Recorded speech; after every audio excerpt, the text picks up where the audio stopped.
Hello, internet people. Alright, the class is starting right now. Hello, my name is Nihel. I am 23 years old. I have been doing YouTube for 2 years. So I say I have the proper credential to be teaching this class today. YouTube is not an easy thing. Everybody wants to be a YouTuber. Now, how are you gonna make it? How are you going to be different from everybody else? I'm sure you clicked on this video because you want to see, is YouTube a lucrative business? No, it's not. Honestly, no, YouTube is not a lucrative business. I say that because the odds of you actually starting YouTube, making money super quickly, very small chances. It's probably not going to happen. Especially, are you white? Are you skinny? Are you a man? Sorry, homegirl, goodbye. It's sad, but it's the reality. When I look at my homepage, the content that is recommended to me, it's mostly white, skinny girls because apparently that's the thing I love. However, YouTube has yet to recommend me people of color. So where's the diversity? Anyways, that's a whole nother topic. Hi, this is future Nihel here. I have COVID. I just want to say TikTok has been under fire because some people have been investigating their algorithm, and the conclusion was that they would basically suggest very Eurocentric features, mostly white skinny girls. And I just want to say my TikTok is pretty colored, so if TikTok is biased, has racial biases, I can't even imagine YouTube, because like my YouTube is like mostly white, sadly. But I just also want to say that it shouldn't stop you from making content, because if you like it and if it's fun for you, then you should do it, no matter how racist the algorithm is. In the first part of this video, I'm going to be sharing with you how much money I made this year as a small YouTuber, and in the second part of this video, I'm going to be sharing my tips and tricks in order to succeed on YouTube, or know somewhat of a success, because I am still a small YouTuber and I think I have yet to know my success. This year I got to monetize my channel. In order to monetize your channel, you need to hit 1,000 subscribers and you need to have 4,000 hours of watch time, public watch time. That means that people have been watching your content quite a bit. You need to have some videos in the thousands of views, unless you've been posting a lot of videos, like a lot, and 1,000 subscribers. It's not as easy to hit it as it sounds. Let's get into it. Okay, we're gonna go onto my channel. This is my YouTube channel. I'm gonna go into my YouTube studio, which is where you see all of your analytics. If I go into my analytics, right now, as I am filming this, today is December 28, 2020. I currently have 2,548 subscribers. This is what you see when you open your YouTube studio. The analytics are set for 28 days. I'm going to change them, however, for the last 365 days, since we want to see how much I made this year. Let's see it. So your estimated revenue, YouTube says that it's paid me $526.42 with roughly 2.5k subscribers, which you might think, homegirl, why are you complaining? This is actually kind of good. Yes, this is more than a few Starbucks coffees. Yes, this is actual elite status if you compare it to the creator fund on TikTok. That shit is whack. However, let's look a little bit deeper. This year, how many videos have I made? Let me quickly count them. I have made 42 videos in 2020. Some take a long time to edit, some don't. With filming and editing, I'm going to say that each video is roughly 8 hours of work. 42 videos times 8 hours, that's 336 hours of work. Now let's divide the estimated revenue that YouTube has created for me, which is $526.42, divided by 336 hours of work. That is roughly $1.56 per hour. This is far less than the minimum wage. So is YouTube lucrative? It's not. This is just in terms of labor. Now let's look at how much I actually had to invest in my YouTube channel. This year I upgraded to my editing software that I currently use, which is Final Cut Pro, and that shit is expensive. That was $450. Let's take it off the money that I made. We are left with $70.42. I also bought a new camera this year. I used to have an old DSLR camera, which I really didn't use that much. I sold it for $400, so I made some money off of that. My camera with the whole tripod, SD cards and stuff ended up costing $1,000 minus 400. If you're good at math, this is $600. So my camera was $600 minus 76.42. That means I would be in negative $523 roughly for my YouTube channel this year. So did I make some money? If I am calculating all my investments, no. And in this calculations, I'm not even counting all the money that I actually invested into my YouTube channel. I mostly make beauty and lifestyle content as well as a little bit of fashion. So every time that I spend money to try new products, I'm losing money. That is how much money I made on YouTube this year. If we go into the revenue tab, we can see like my global average yearly CPM. The CPM is basically the amount that YouTube pays you per 1,000 views. As you can see, it moved quite a bit this year, especially with the coronavirus. A lot of people have been seeing their CPM dip down, but I think mine was pretty good.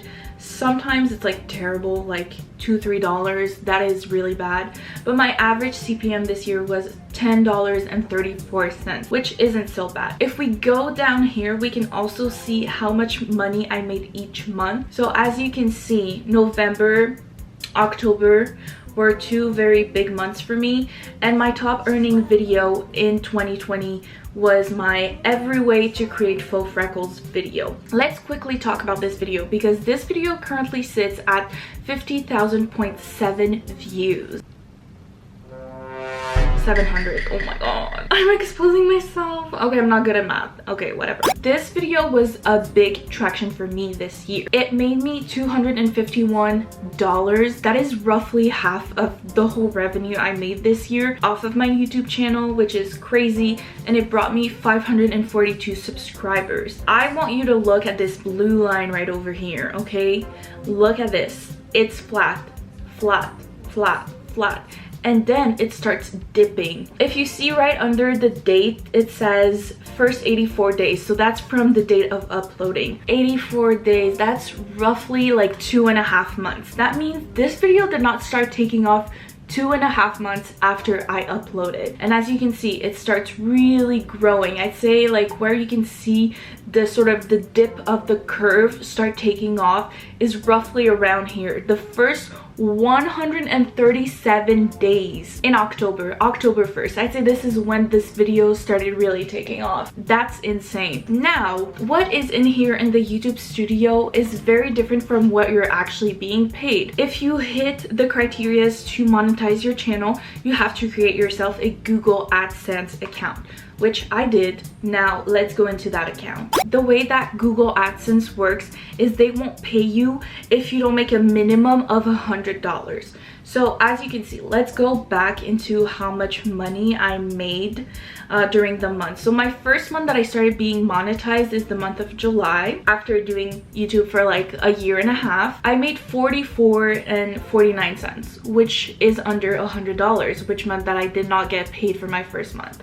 So this amount sits under my YouTube balance. Currently, it's sitting at $0 because I literally got paid a few days ago. My last payment was of $192. So if we actually go into my payments, this I really do not know why, but the amount that is in the YouTube Google AdSense is different than the amount that is on my YouTube channel. I have no idea why. If you know the answer to that question, it would be great for you to be sharing. Let's change this over here and let's do this year. These are all the transactions that basically all the money that YouTube owes me. So as I was telling you, the first month was July. I made 44.49 cents.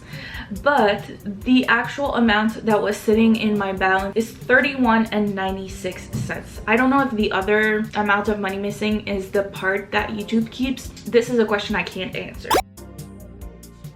Okay, the first one was $155.23. The second one was $177.33, and the last one I just received is $192. That makes a total of $433.48. Also, I will have to pay taxes over that amount, so this $500 is probably going to look more like I don't know, $460 or maybe $450. I'm not really sure yet. It really depends on how much money I made globally over the year of 2020. That's how much money I made this year as a small YouTuber. I hope you guys found that interesting. Also, disclaimer, yes, I'm not making money and I do not care. I've literally invested my heart, my soul, my time, and my personal money into this YouTube channel, and even if that amount was still zero to this day, I would still keep making YouTube videos because it just brings me that much joy and I really like it. I think that sometimes you don't have to look at every hobby in the way you have to monetize it. That can be a little bit unhealthy. Do I want to make more money off of YouTube? Do I really want to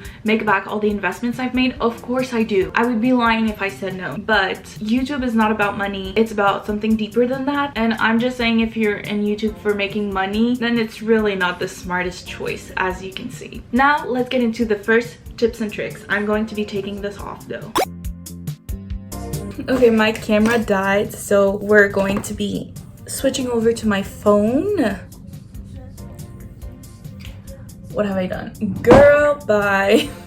I can't. Okay, let us move on to the tips and tricks that I have for you if you want to start a YouTube channel. I have a lot of them, so we're gonna go right over them. My first one is evaluate what makes your creation process easier. I've watched a lot of how to start a YouTube channel 101 or whatever. A lot of people are like, don't invest into equipment unless you start making money. Obviously, I did not follow that advice, and I am so glad I didn't, because having a better camera and having a better editing software that cuts down my editing time, that makes my creation process easier, is something I value. That means I'm spending less time worrying about the logistics of it all, and that time I'm investing right into creating content. That ties into another tip, I guess, that I have, which is to be consistent. So being consistent on YouTube is so important, and I know that I lack that aspect on my YouTube channel. I feel like I've gotten better this year. As I said, I've made 42 videos this year. That means I missed 10 weeks of upload. That's not bad at all. I mean, compared to like the previous years that I've started YouTube,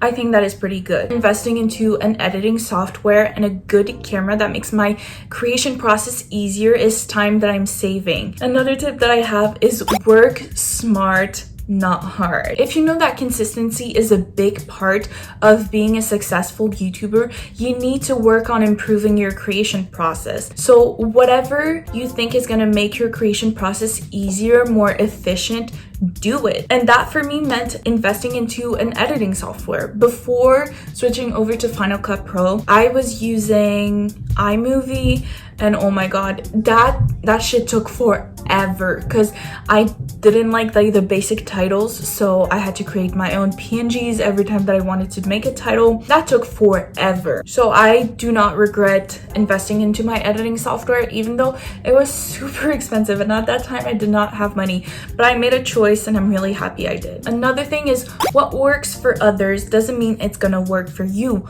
but it might also work for you. Leading to my next tip, which is don't be afraid to test the waters. Dip your toe in every different style of content until you find something that sticks. So if you see something popular on YouTube and you're like, I want to do that because I see it's bringing a lot of views for some people, it might work for me. You know what? Fair enough. That's actually really logical. Try it. If it works, it works. If it doesn't, it doesn't. But don't assume that it's going to work because it worked for somebody. Sometimes the YouTube algorithm likes seeing a type of content from you, but not from others.